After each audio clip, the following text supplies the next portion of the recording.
오늘은 창세기 20장의 말씀을 함께 살펴보려고 합니다. 근데 여러분, 우리가 이 창세기 20장의 말씀이 이렇게 낯설지가 않아요. 어디서 많이 들어본 말씀 같습니다. 사실 이 비슷한 일이 이전에 한번 일어난 적이 있습니다. 우리가 창세기 12장을 볼 때에 아브라함이 그의 아내였던 사라를 누이라고 똑같이 속였던 일이 있었더라라는 것입니다.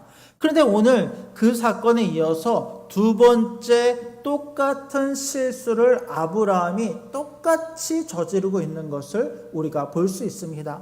재미있는 것은 여러분, 이 사건이 일어날 때에 바로 그 직전의 일들을 보면 아브라함이 처음 애굽에 내려가서 바로에게 이 아내를 사라를 아내가 아니라 누이라고 속일 때에 그 직전에 어떤 일이 있었냐면, 하나님께서 창세기 12장에 아브라함을 만나시고 아브라함에게 가나안 땅에 대한 약속과 그 자손에 대한 놀라운 약속을 아브라함에게 하신 직후에 바로 그 일이 일어났다는 거예요.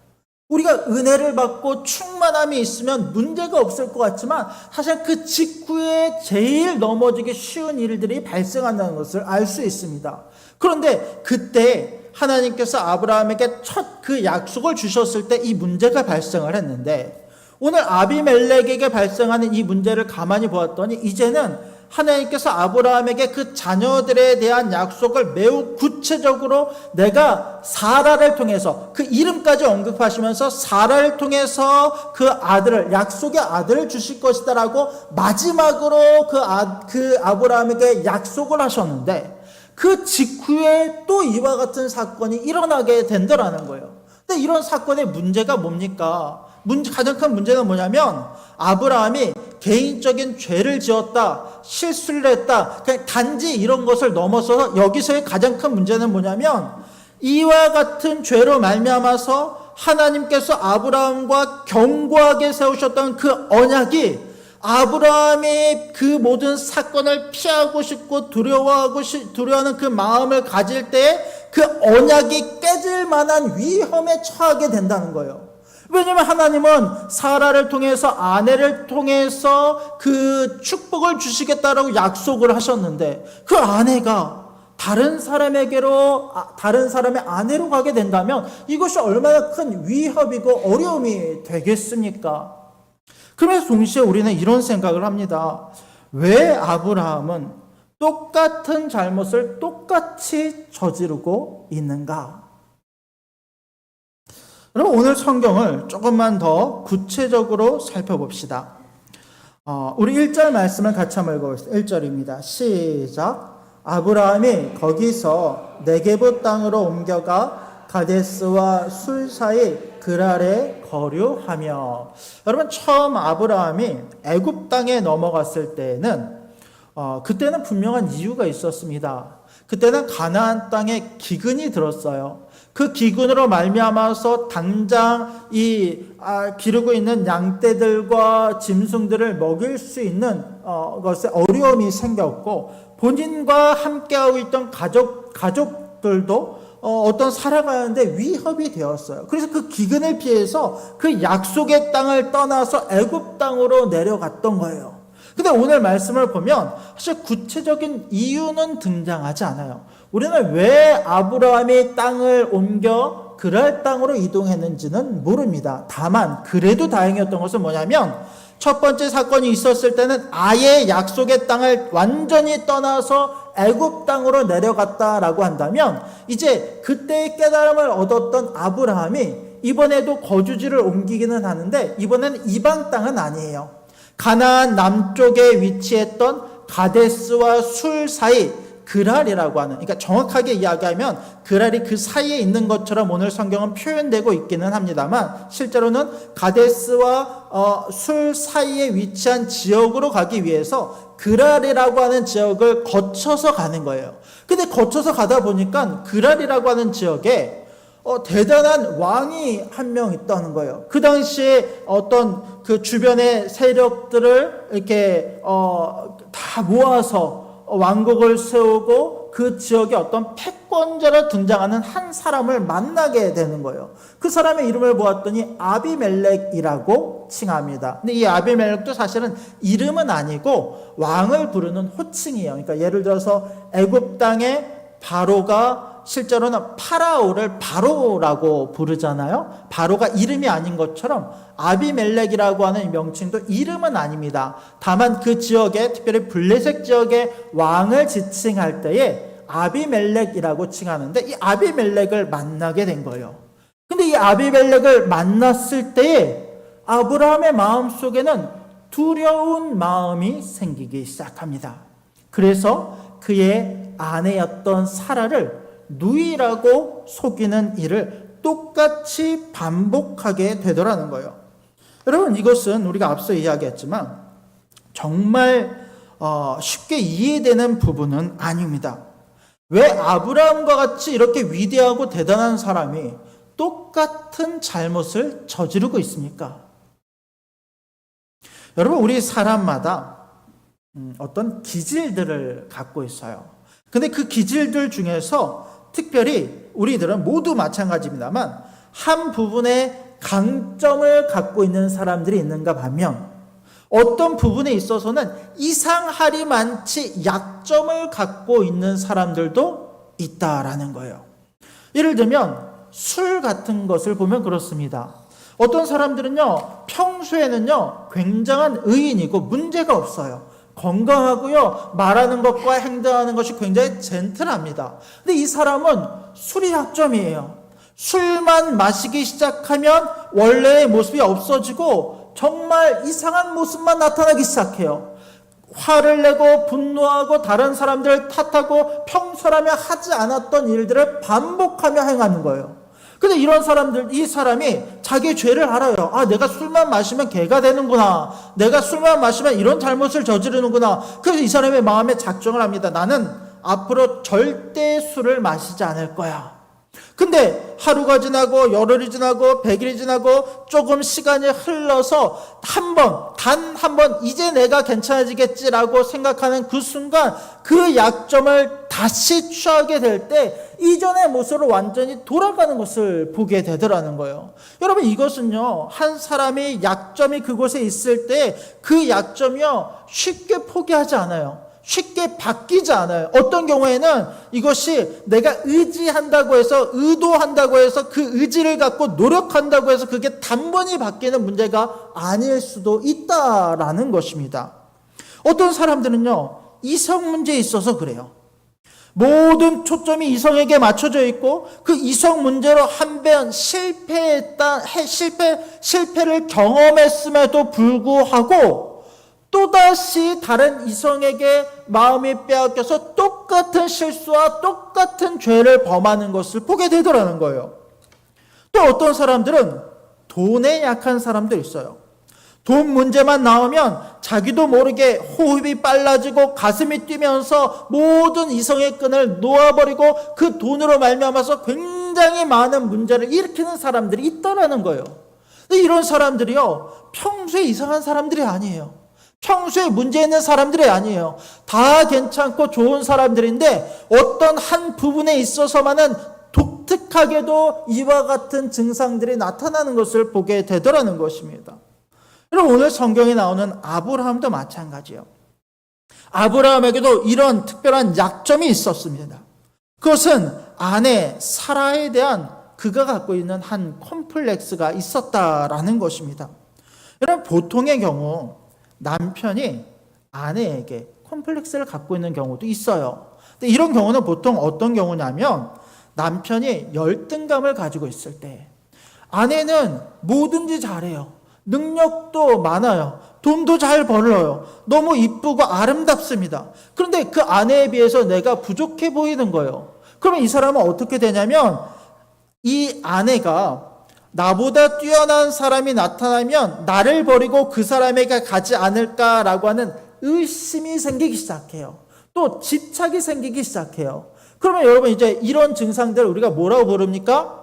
의처증이라고 하죠. 아내에 대해서 지나칠 정도로 집착하면서 모든 것을 구속하는 증세가 나타나는 경우가 있다라는 거예요. 이것이 보통은 이제 아내에 대해서 컴플렉스를 갖고 있는 사람들이 갖고 있는 증상들이에요. 근데 오늘 아브라함의 경우는 조금 다르긴 합니다만 의처증 이런 건 아니에요. 그런데 그도 아내 사라에 대해서 늘 두려운 마음을 갖고 있었다는 거예요.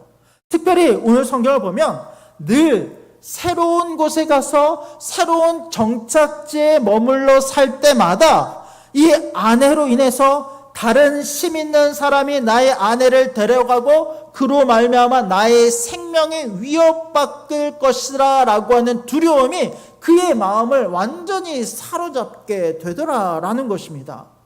한번 말씀을 볼까요? 여러분 실제로 아브라함이 이집트에 있을 때에 이집트 왕이었던 바로에 대해서 겁을 내면서 어떻게 이야기를 했었냐면, 자 12장 12절과 13절 말씀을 같이 한번 읽어봅시다. 12장 12절 13절입니다. 시작. 애굽 사람이 그대를 볼 때에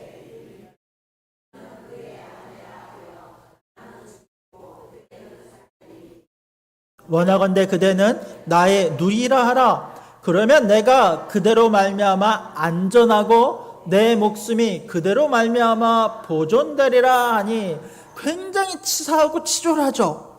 자기의 목숨이 위협을 받을까봐 아내 사라를 누이로 속였고 그것을 아내에게 먼저 이야기해서 동의를 얻는 어떤 이 소심하고 부족한 어떤 아브라함의 모습을 본다는 거예요.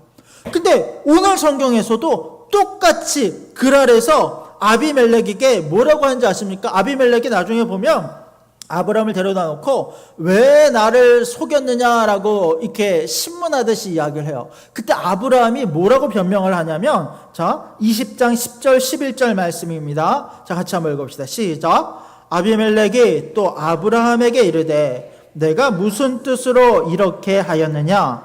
아브라함이 이르되 이곳에서는 하나님을 두려워함이 없으니 내 아내로 말미암아 사람들이 나를 죽일까 생각하였으며. 참 그래요. 하나님의 이름까지 나와요. 하나님을 두려워하는 사람들이 없으므로 사람들이 아내로 말미암아 나를 죽일까 내가 두려웠다라고 이야기를 하고 있다는 거예요.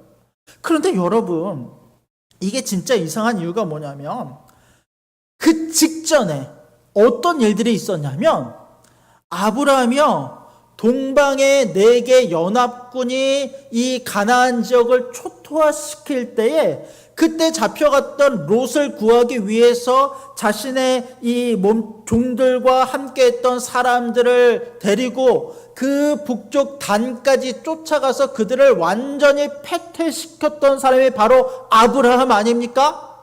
또 아브라함은 소돔 왕 앞에서도 당당하게 내가 당신의 재물을 받지 않겠습니다. 나에게 있는 모든 것은 하나님께로부터 왔고 어떤 것도 내가 당신의 이름을 통해서 얻었다라고 이야기를 듣고 싶지 않으니 내가 그것을 받지 않겠습니다라고 이야기를 할 만큼 굉장히 강단 있고 용기 있고 담대했던 사람이 바로 아브라함 아닙니까? 하나님을 의지하면서 온전히 믿음의 사람으로 두려움 없이 살아갔던 사람이 바로 아브라함 아닙니까? 그런데 이상하게도 그 아브라함이 다른 지역으로 이동하기만 하면, 그 낯선 곳에 적응하려고 하면 꼭 그곳에서 똑같은 실수를 반복하여 저지르는 것을 우리가 보게 되더라라는 것입니다. 물론 실제로 당시에 이런 경우들이 빈번하게 있기는 했어요. 지금 갖고 있는 아브라함의 두려움이 전혀 근거 없는 두려움은 아니었던 것이, 당시에 어떤 법 질서가 제대로 세워지지 않았던 그 당시에는 종종 유목민들이 다른 사람들을 침략해서 그 사람을 죽이고 그의 아내들을 차지하고 재물들을 훔치는 일들이 종종 일어나기는 했습니다만, 그럼에도 불구하고 이런 아브라함의 행동은 어떤 경우에도 정당화될 수 없습니다. 아브라함의 행동은 그의 실수를 넘어서서 하나님 앞에 죄를 짓는 일이 분명했다라는 것입니다. 그런데 오늘 아브라함을 중심으로 살펴보곤 있지만 사실은 성경에 나오는 사람들도 가만히 보면 대부분의 사람들이 이와 같은 약점과 컴플렉스를 갖고 있는 것을 볼 수 있어요. 어떤 사람들은요, 자녀들에 대한 컴플렉스를 갖고 있는 사람들도 있었고, 또 어떤 사람들은 자기의 형제에 대해서 컴플렉스를 갖고 있는 사람들도 있었어요. 그리고 그 결과가 어떻게 나옵니까? 형제를 죽이거나 형제를 때리거나 배척하여 도망가거나 이런 일들이 빈번하게 발생하지 않았습니까? 어떤 사람들은 육신의 질병에 대한 약점을 갖고 있었어요. 다른 것들은 늘 담대하고 다 잘하는데 그 육신의 연약함을 말미암아 하나님께 엎드리면서 고통에 신음하는 사람들도 우리가 보게 되더라는 것입니다.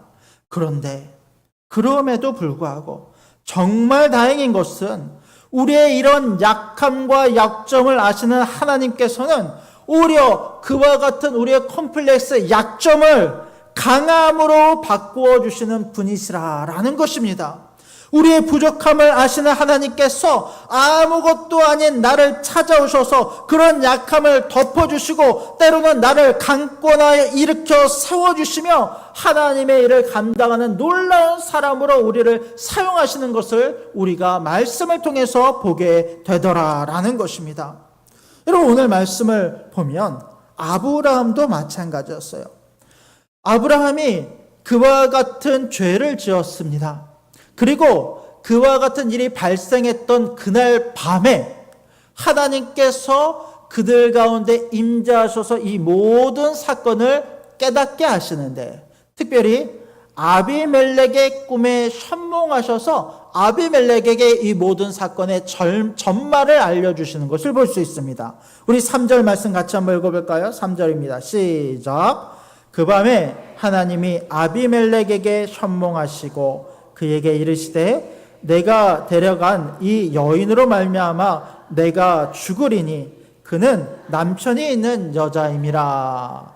이 말씀을 듣고 하나님께서 꿈에서 나타나 이렇게 말씀하시는 걸 보고 아비멜렉은 깜짝 놀랍니다. 생각해보면 아비멜렉의 입장에서는 이 모든 것이 굉장히 당황스럽지 않았겠습니까? 왜냐하면 그가 듣기에 분명히 아브라함은 그의 누이라고 했고 또 사라도 똑같이 아브라함을 자신의 오라비라고 이야기를 했기에 그 이야기를 믿고 그를 아내로 맞아들이고자 했던 것인데, 이 아비멜렉의 입장에서는 그날 밤 하나님이 나타나셨을 때 이 모든 이야기를 하셨을 때 그것이 너무 당황스러운 거예요. 그래서 하나님께 이렇게 항변하기 시작합니다. 우리 4절과 5절, 자 4절만 같이 읽읍시다. 4절입니다. 시작. 아비멜렉이 그 여인을 가까이 하지 아니하였으므로 그가 대답하되 주여 주께서 의로운 백성도 멸하시나이까. 우리 6절도 같이 한번 볼까요? 6절입니다. 시작. 하나님이 꿈에 또 그에게 이르시되 내가 온전한 마음으로 이렇게 한 줄을 나도 알았으므로 너를 막아 내게 범죄하지 아니하게 하였나니 여인에게 가까이 하지 못하게 함이 이 때문이라. 여러분, 다행이었던 것은 아비멜렉은 아직 사라를 아내로 취하기 전이었어요. 그가 이렇게 항변합니다. 하나님은 의로운 백성도 멸하시는 분이십니까? 여러분, 이 이야기를 누가 했었는지 아십니까? 아브라함이 했었어요. 아브라함이 하나님께서 소돔 땅을 멸하려고 하셨을 때에 하나님, 의로운 자도 멸하십니까? 그곳에 의인이 50명이, 45명이, 40명이, 마지막으로 10명이 있다라고 하면 하나님 그 땅을 그래도 멸망하시겠습니까? 그런데 여러분, 하나님은 의인을 멸망시키시는 분이십니까? 절대 그렇지 않아요. 심지어 이방 민족이라고 할지라도 그 마음에 온전한 마음과 의로움을 갖고 있는 사람이라고 한다면 하나님께서 함부로 그들을 하나님의 공의의 질서와 법 아래에서 그들을 멸망시키지 않으시는 분이 하나님이시다라는 것입니다. 오늘 말씀을 보면 6절에 하나님이 그렇게 이야기하시는 거예요. 나도 안다. 네가 온전한 마음으로 이렇게 한 줄을 나도 안다. 그래서 내가 너를 막았고 너로 범죄하지 않게 하였다라고 말씀하고 계신 거예요. 여러분, 우리가 범죄하지 않는 것도 하나님의 은혜이신 줄로 믿으시기 바랍니다. 내가 범죄하려고 할 때 하나님 그걸 막으시는 거예요. 내가 만약에 다른 사람에 비해서 의롭고 순전한 삶을 살고 있다고 한다면 그것이 내가 잘났고 내가 능력이 있어서가 아니라 하나님께서 그만큼 나를 사랑하시고 나를 보호하시고 인도하시는 분이시기 때문에 내가 은혜를 입은 줄로 믿으시기 바랍니다. 그러면서 놀랍게도 하나님께서는 이와 같이 행했던 아비멜렉을 축복하여 주시기를 원하셨어요. 아비멜렉에는 한 가지 문제가 있었습니다. 어떤 문제가 있었냐면 자녀를 낳지 못하는 문제가 있었어요. 아브라함도 마찬가지였지만 아비멜렉도 이와 같은 문제가 있었다는 거예요. 그런데 하나님께서 아비멜렉이 이 모든 것을 깨닫고 아브라함을 선대하여 많은 물질과 많은 짐승과 종들을 그에게 주고 또 그것뿐만이 아니라 은 1000개라고 하는, 그러니까 보통의 사람들이 생각하지 못하는 보통의 사람들이 일했을 때 한 167년을 일해야지만 얻을 수 있는 어마어마한 양의 은을 아브라함과 사라의 수치를 가리기 위해서 이것을 주었을 때에 하나님께서는 그가 행했던 모든 의로움을 보시고 이와 같았던 아비멜렉을 축복하시기를 원했다는 거예요. 그래서 어떻게 하시냐면, 자, 7절 말씀을 먼저 같이 한번 봅니다. 7절 말씀입니다. 시작. 이제 그 사람의 아내를 돌려보내라. 그는 선지자라. 그가 너를 위하여 기도하리니 내가 살려니와 내가 돌려보내지 아니하면 너와 내게 속한 자가 반드시 죽을 줄 알지니라. 자, 아내를 돌려보내라 라고 말씀하시면서 아브라함을 뭐라고 칭합니까? 선지자라고 칭해요. 선지자의 역할은 뭐냐면 다른 사람을 위해서 중보하는 것이 선지자입니다. 근데 아브라함으로 하여금 아비멜렉을 중보하게 하시고 그를 위하여 기도하게 하셨다라는 거예요. 우리가 생각할 때 그렇습니다. 아비멜렉은 이방인입니다. 특별히 나중에 가면 이 블레셋 지역의 사람들이 얼마나 이스라엘을 괴롭히고 그 악한 일들을 많이 합니까? 그런데 왜 지금 하나님께서는 아브라함을 통해서 아비멜렉을 축복하게 하십니까? 여러분, 이 당시는 아직 가나안 땅에 죄악이 가득 차기 전이에요. 나중에 보면 아브라함의 후손이었던 요셉이 애굽 땅으로 내려가게 됐을 때에 그때 하나님께서 아브라함을 통해서 미리 예언하셨던 것이 뭐냐면 가나안 지역에 죄악이 가득 차게 되었을 때에 너로 하여금 너의 후손으로 하여금 그 땅의 사람들의 죄악을 치리하고 그 땅을 선한 하나님의 나라를 세우게 하실 것을 말씀하셨지만 아직 이때에는 그 땅에 죄악이 가득하기 전이었을 뿐만 아니라 그 중에서도 의로운 사람들이 많이 살았는데 그 중에 한 사람이었던 아비멜렉을 하나님께서 축복하시기를 원하셨고 이 하나님께서 아브라함의 관계를 통해서 그 일을 하기를 원하셨다는 거예요. 실제로 그 아비멜렉에게 한 문제가 있었는데 자녀를 낳지 못하는 문제가 있었어요. 우리 17절과 18절 말씀을 같이 한번 봅시다. 17절과 18절입니다. 시작. 아브라함이 하나님께 기도하매 하나님이 아비멜렉과 그의 아내와 여종을 치료하사 출산하게 하셨으니 여호와께서 이왕에 아브라함의 아내 사라의 일로 아비멜렉의 집에 모든 태를 닫으셨음이라. 원래는 하나님께서 그 집안의 모든 태를 닫으셨습니다. 근데 그 이유가 뭐냐면 아브라함 아내 사라의 일로 말미암아, 즉 아직 일어나지 않았던 그 모든 사건을 하나님의 뜻 가운데 이루시기 위해서 아비멜렉의 태를 닫으셨다라고 이야기합니다. 우리가 생각할 때는 이것이 왜 하나님이 이런 일을 하셨는가, 우리는 그 신비를 다 알 수 있을지는 모릅니다. 왜냐하면 우리도 살아가다 보면 이와 같은 일들이 종종 발생하기 때문에 우리는 그것을 다 알지는 못해요. 그러나 오늘 이 일을 통해서 하나님께서 아브라함을 통해서 아비멜렉을 기도하게 하심으로 말미암아 17절을 보았더니 하나님께서 아비멜렉과 그의 아내와 여종을 다 출산하게 치료하게 하셨을 뿐만 아니라 출산의 은혜를 그 가운데 베푸셨다라고 말씀하고 있다라는 것입니다. 여러분, 우리가 살면서 이런 일들이 있을 수 있습니다. 아비멜렉과 같이 우리의 삶에 예상치 못한 어려움과 힘듦과 때로는 무너짐을 경험하게 될 수도 있습니다. 그때마다 우리는 하나님, 왜 우리 가운데 이런 일들을 주십니까? 이런 어려움을 주십니까? 라고 반문할 수 있습니다. 아직 우리는 하나님의 더 큰 계획과 더 큰 일하심을 다 볼 수는 없기 때문에 우리 가운데 일어난 사건에 집중하여 모든 것을 집중하여 고민하고 힘들어하고 어려워할 수 있습니다. 그러나 우리 하나님께서는 우리의 자금이 아니라 더 큰 하나님의 선을 반드시 신실한 사람들에게 행하시는 분이심을 여러분 믿으시기 바랍니다. 오늘 이 말씀을 통해서 먼저는 아브라함을 지키셨어요.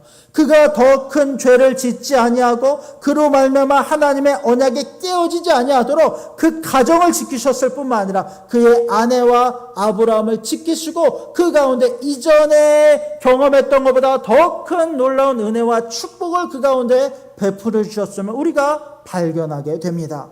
또 그와 더불어서 또 다른 사람이었던 아비멜렉, 비록 나중에 후대에 가면 이 아비멜렉이 다른 아비멜렉이죠. 다른 아비멜렉이 이스라엘에게 공포의 대상이 되고 또 여러 어려움을 행하는 자들로 변하여 악한 일들을 행하는 자가 되기는 합니다만, 적어도 오늘 나왔던 이 아비멜렉의 선함과 의로움을 보시고 이방인이라고 해서 하나님 다 미워하시고 멸망시키는 분이 아니시라 오늘 말씀의 아비멜렉처럼 또 나중에 나오는 룻이나 아니면 라합과 같이 비록 이방인이라고 할지라도 하나님 앞에 신실하게 행했던 자들을 하나님께서는 기억하시고 놀라운 은혜를 베풀어 주심을 여러분 믿으시기 바랍니다. 여러분, 말씀을 정리하겠습니다. 여러분, 우리의 신앙 안에 또 때로는 우리 안에 오래도록 괴롭혔던 콤플렉스로 말미암아 힘들어하는 경우가 있을 수 있습니다. 특별히 하나님을 잘 믿는 사람들은 그것으로 인하여 더 큰 힘든 시간을 경험하기도 합니다. 왜냐하면 나는 하나님을 위해서 많은 것을 헌신했고 충성했고 때로는 친구나 가족들도 포기하며 신앙인으로서의 하나님의 은혜를 누리며 살고자 했지만, 그러나 때로는 우리를 불안한 마음이, 컴플렉스 같은 것들이 내 안에 있음으로 말미암아 하나님을 향한 그 신앙이 한 번에 흔들리거나 무너지거나 하나님께서도 나를 버리시거나 나를 내버려 두시는 것은 아닌가라고 하는 큰 두려움이 우리를 사로잡을 때가 있다라는 것입니다. 그럴 때 우리는 아브라함과 같이 실수합니다. 때로는 아브라함과 같이 무너지거나 넘어질 수 있습니다. 그러나 오늘 말씀에 하나님께서 그럼에도 불구하고 아브라함을 지키시고 붙잡으시고 보호하셨던 것처럼 동일하게 하나님의 자녀인 우리를 하나님께서 굳게 붙잡으시고 인도하시는 분이심을 여러분 믿으시기 바랍니다. 그 은혜 가운데 오늘도 말씀에 사로잡혀 말씀을 바라보며 그 우리 가운데 모든 선한 일을 행하실 하나님만을 의지하며 나아갈 수 있는 저와 여러분들이 될 수 있기를 주님의 이름으로 간절히 부탁드립니다. 아멘.